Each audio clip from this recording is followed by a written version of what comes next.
네, 여러분 안녕하십니까? 국내 최초로 사주와 마케팅을 융합한 사마TV의 박종입니다.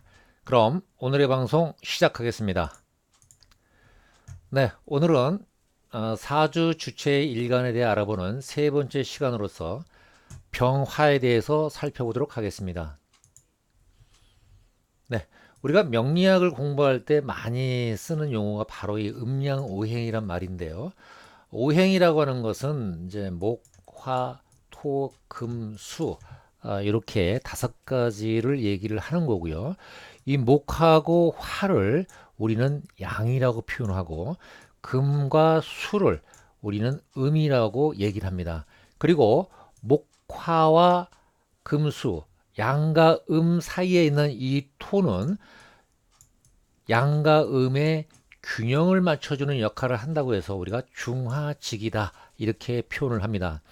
그런데 이 목화 토금수도 오행으로만 구성되어 있는 것이 아니라 그 안에 보면은 보시는 바와 같이 앞에 있는 거를 편하게 양, 음, 양, 양음. 자, 이렇게 양과 음으로 구성되어 있다. 같은 목 중에서도 양의 목도 있고 음의 목도 있고 이런 관점에서 우리가 천간에 떠 있는 식간을 놓고 해봤을 때에 목화 토금수라는 오행 중에서도 양과 그래서 우리가 음양오행이다 이렇게 우리가 말을 좀 하는 건데요. 오늘은 병화로 이제 시작을 되니까 이런 거를 한번 같이 좀 공부하도록 해보겠습니다. 자, 오늘 화가 사주 주체의 일간입니다. 자, 그러면은 앞 시간에 배웠던 이 목이라고 하는 거, 다음 시간에 공부할 토라고 하는 관점에서 보는데요. 자, 병화인 나를 그 도와주는 이 목이 도와주는 관계잖아요. 이게 목생화니까. 자, 이거를 우리가 육친으로 얘기하면은 이제 모친이라고 얘기를 하고요. 병화의 나의 입장에서 이 토, 이 화생토 관계를 우리가 이거를 육친으로 얘기하면 자식으로 이렇게 표현을 합니다. 자, 그리고 십성이라고 하는 말로 표현하면은 이렇게 나를 도와주는 기운을 우리가 인성. 자, 인성이라는 것은 정인도 있고 이제 평인도 있습니다만은 또 내가 생하는 관계 십성용어로 저희들이 식상이란 말로 쓰고 있습니다. 자, 그리고 사회적 관계로 보면은 자, 병화, 화는 나잖아요. 나. 그러면은 목생화라고 하는 것은 사회적 관계라면 나를 도와주는 거니까 또 내 웃자리 있지 않습니까? 그러니까 이게 뭐죠? 선배. 그리고 웃사람. 이런 관계를 나타낸다라고 보시면 될 것 같고요. 그 다음에 이제 내가 생하는 관계는 내 밑에 있으니까 뭐죠? 후배. 그 다음에 직장에서의 어떤 그 직원들 이런 관계를 나타낸다라고 보시면 될 것 같습니다. 자, 그리고 뭐 화 입장에서 여기 나와 있는 이제 금이죠. 자, 이거를 우리가 이제 재성이라고 하는 거고요. 그 다음에 화하고 이 수 관계는 수가 나를 극하는 관계 이걸 우리가 이제 관성이라고 한다. 여러분들 이렇게 이해를 해주시면요, 우리가 개별적으로 사주를 분석할 때 참고로 좀 도움이 되지 않을까 이렇게 생각이 됩니다. 자, 이제 우리가 이제 사주와 이제 마케팅을 융합하는 관점에서 접근을 좀 하고 있는데요. 이 마케팅의 지향점이라는 관점은 뭐냐면 우리가 기업에 있어서의 어떤 목표를 달성하기 위해서는 많은 전략을 우리가 수립을 하는데요. 뭐 대표적으로 많이 하는 것이 아마 마케팅 전략이라고 하는 것이 가장 현업에서 많이 부딪히는 그런 용어일 거라 생각이 되는데 그런 관점에서 보면은 자, 기업에서는 현재 우리 기업의 핵심 역량은 무엇인지, 또 미약한 부분은 무엇인지, 보완해야 될 부분은 뭔지, 자, 이런 어떤 기업의 정체성을 얘기를 많이 합니다.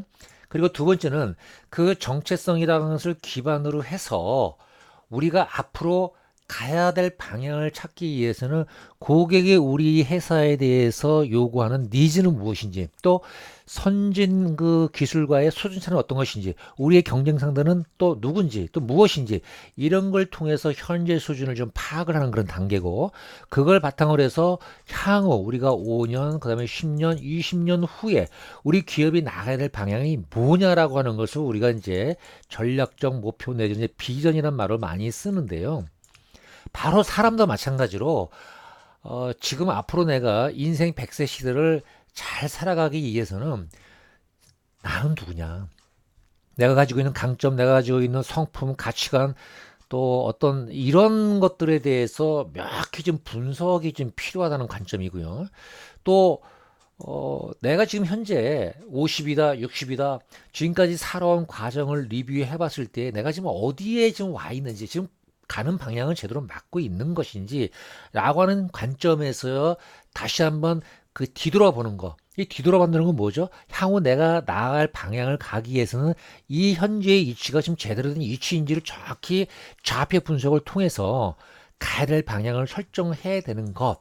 이런 관점에서 우리가 이제 마케팅을 이제 융합해서 얘기를 하고 있습니다만은, 기업에서 이제 이런 거를 분석하기 위해서는 많은 전략적 그 분석 툴이 있는데 많이 사용하는 것이 이제 수업 분석이거든요. 자, 그러면은 기업에서는 수학 분석, 여러 가지 분석 툴 중에 수학 분석을 통해서 나갈 방향을 결정한다라고 하면은, 우리의 인생 100세를 살기 위해서 나아가야 될 방향은 뭘 가지고 분석하고 전략적 방향을 선택할 거냐 이거죠. 바로 그것이 제가 강조하고 있는 사주팔자, 즉 자신의 생년 월일 시를 가지고 현재 내가 누군지, 또 내가 현재 어디쯤 와 있는지, 앞으로 가야 될 방향이 어딘지를 분석하는 분석 툴로 활용을 해야 된다는 그런 관점에서 우리가 말씀을 좀 드리는 겁니다. 자, 그럼 병화에 대해서 분석을 하는데요. 자, 우리가 맨 앞에 있는 이걸 연주, 월주, 일주, 시주라고 합니다. 자, 요걸 우리가 일주라는 것은 뭐냐면 태어난 일을 얘기하는 건데요. 태어난 일 중에서 이 천간에 있는 요거를 바로 우리가 일간이라고 합니다. 사주 주체죠. 이거를 병화인데요. 자, 그림으로 보면 옆에 지금 이걸 태양이거든요. 자, 태양을 보니까 어떤 느낌이 듭니까? 만만치 않은 기운의 느낌이죠. 바로 이 병화로 태어나신 분들은 태양의 기운과 성향을 가지고 있다라고 이해를 하시면 될 것 같고요. 또 옆에 있는 이 촛불 같은 거 있잖아요. 이것도 똑같은 화거든요. 근데 이걸 우리가 음의 화인 정화라고 부릅니다. 근데 같은 불인데도 불구하고 양의 불이냐 음의 불이냐 따라서 왠지 모르게 성향이 많이 다를 것 같죠.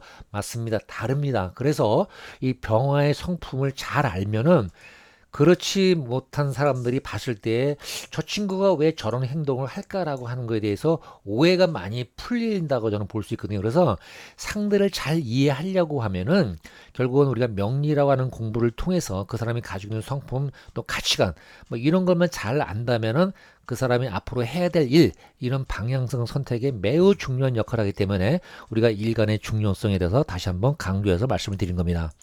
자, 병화의 역할. 자, 화의 역할이라는 것은 정화나 병화나 같습니다만, 일단은 빛을 발산해야 되겠죠? 그렇죠? 빛을 발산하는 건 뭡니까? 어둠을 밝힌다는 거죠. 우리 세상 만물은 음양의 원리에 의해서 지금 구성이 되어 있는데요. 결국은 어둠을 밝힌다는 건 뭡니까? 음에서 양을 추구한다. 그러면서 균형을 맞춰준다. 음과 양은 대립관계이면서도 항상 병존한다. 함께 공존한다. 이렇게 보시면 될 것 같고요. 그 다음에 온기와 열기를 지구상에 있는 동물하고 식물들한테 보냄으로써 나무는 광합성 작용을 하니까 무럭무럭 자라죠. 그러면 나무가 많을수록 그 좋은 기운이 누구한테 옵니까? 사람한테 오는 거죠. 이게 순환적 관계가 있는 거거든요. 그 다음에 불은 또 원석을 녹입니다. 자, 태양이라고 하는 것은 사람이 손으로 만질 수 없는 기적 존재이기 때문에 태양이 직접 철광석을 녹일 수는 없습니다. 그러나 병화라는 것은 양 중에 양이기 때문에 굉장히 강력한 화기를 자랑하거든요. 그래서 불이라고 하는 것은 철광석도 녹일 수 있다라고 하는 그 상징적 의미로 여러분들이 이해를 하시면 될 것 같습니다. 그래서 우리가 음양 오행 중에서 유일하게 생명체라고 할 수 있는 것은 바로 이 나무거든요. 자, 나무가 잘 자라게 위해서는 뭡니까? 반드시 태양이 떠야 된다. 그래서 사주에는 반드시 이 화라고 하는 것이 있어야만이 음과 양이 적당한 균형을 취하면서 그 사주가 자기 역할을 제대로 할 수 있다는 것을 참고를 알아주시면 좋을 것 같습니다. 자, 병화의 기본 성향입니다. 자, 우리가 병화는 하늘에 떠 있는 기적 존재라고 말씀드렸습니다. 그리고 그러다 보니까 사람의 손에 닿을 수가 없죠. 그래서 타인의 간섭 통제를 굉장히 싫어합니다. 그래서 우리는 이거를 식상재성지향적이다. 자, 이것은 자신의 뜻과 의지대로 행동을 한다라는 그런 의미로 이해하시면 될 것 같고요. 또 태양은 뭡니까? 하늘에 높이 떠 있음으로써 동식물들한테 온기와 열기를 발산하며 자기 역할을 하게 하는 거기 때문에 굉장히 기적 존재이면서도 자존심이 강하다. 그리고 바른 말을 잘하고 가부, 옳고 그름, 기다 아니다라고 하는 거에 대한 생각이 명확하다. 이렇게 말씀드릴 수 있을 것 같습니다. 자, 그리고 옆에 보시는 것처럼 이 태양 다음으로 우리가 이제 이런 큰 불을 이제 화라고 또 얘기를 합니다만은 이 화기가 굉장히 강하다 보니까 때에 따라서는 욱하는 성질도 있다. 이렇게 보시면 될 것 같습니다.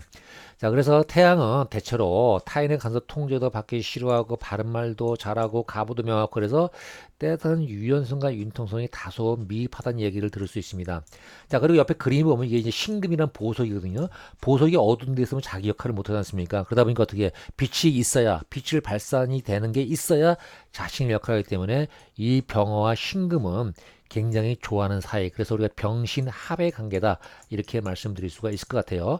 자, 병화의 일반적인 특성은 색깔로는 빨간색이고요. 그 다음에 남쪽을 얘기하는 거고, 맛으로는 쓴맛을 얘기합니다. 그리고 계절로는 강력한 여름을 얘기하는 거고, 인간이 갖춰야 덕목으로서는 A범위를 중시하고, 숫자는 2와 7을 나타낸다. 이렇게 보시면 될 것 같습니다. 네, 잠시 지우겠습니다. 자, 그러면은 이제 병화의 우리가 이제 현재와 방향성. 자, 이 얘기는 무엇이냐면요. 같은 병화로 태어났다가도 봄, 여름, 가을, 겨울에 태어난 계절에 따라서 내 성향과 성품이 완전히 달라진다. 그 얘기를 좀 하고 싶어서 지금 이 말씀을 드립니다만, 봄에 태어난 불은 여름에 태어난 불보다는 좀 약하다. 그래서 땔감이 필요한 거고, 같은 또 화가 필요하다. 이걸 우리가 십성용어로 얘기하면 우리가 인성과 그다음 비겁을 얘기를 하는 거고요. 그다음에 여름에 태어난 분은 굉장히 강력한 뜨겁죠. 뜨거운 열기는 뭘로 합니까? 물로 제압이 되는 거고, 그다음에 물로 제압이 안 될 때는 뭡니까? 토로 제압을 하는 건데 이거를 우리 힘을 뺀다 그래서 설기한다라는 말로 쓰는 거고요. 가을에 태어난 겨울에 태어난 불들은 태양이지만 왠지 태양의 역할이 좀 약하지 않습니까? 그렇기 때문에 똑같은 인성과 비거, 목화의 기운이 필요하다. 뭐 이렇게 말씀을 드릴 수가 있을 것 같습니다. 결국은 같은 태양이라더라도 어느 계절에 태어나에 따라서 자신의 성품과 성향이 다르다. 뭐 여러분들이 이렇게 이해하면 될 것 같고요. 그림으로 보면은 자, 봄, 여름, 가을, 겨울 있지 않습니까? 아무래도 봄에 가을, 그다음에 겨울은 인성과 비겁 화라고 하는 것이 떠야만이 자기 역할을 할 수 있다는 거고요. 자, 여름에 이제 화기가 강하니까 지금 뭡니까? 식물은 자라는데 물기가 하나 없으니까 왠지 힘이 없어 보이고 잘 자랄 수가 없는 이런 상태니까 어떻습니까? 반드시 물이 필요한 거죠. 그래서 화기가 강할 경우에는 관성 물로 또 물이 없을 경우는 식상으로 제압한다는 거고요. 또 일반적으로 화기가 강한 땅이 어떻습니까? 메마르게 되고 쩍쩍 갈라지는 그런 모습을 많이 봤지 않습니까? 그래서 수로 제압한다. 라고 하는 어떤 계절적 특성을 여러분들이 잘만 이해하신다면은 명리는 매우 쉽게 이해할 걸로 이렇게 생각이 됩니다. 네, 이상으로 병화의 어떤 기본 성정, 역할, 그리고 병화가 계절별로 어떤 그 기운이 필요한지에 대해서 우리가 살펴봤습니다. 그것은 결국은 계절에 따라서 자신의 태어난 계절에 따라서 어떤 성품, 성향, 가치관, 그것은 결국은 적성과 직업적 판단에 매우 영향을 준다라고 하는 걸로 여러분들이 이해하시면 될 것 같습니다. 네, 지금까지 국내 최초로 사주와 마케팅을 융합한 사마TV의 박준이었습니다. 여러분 고맙습니다.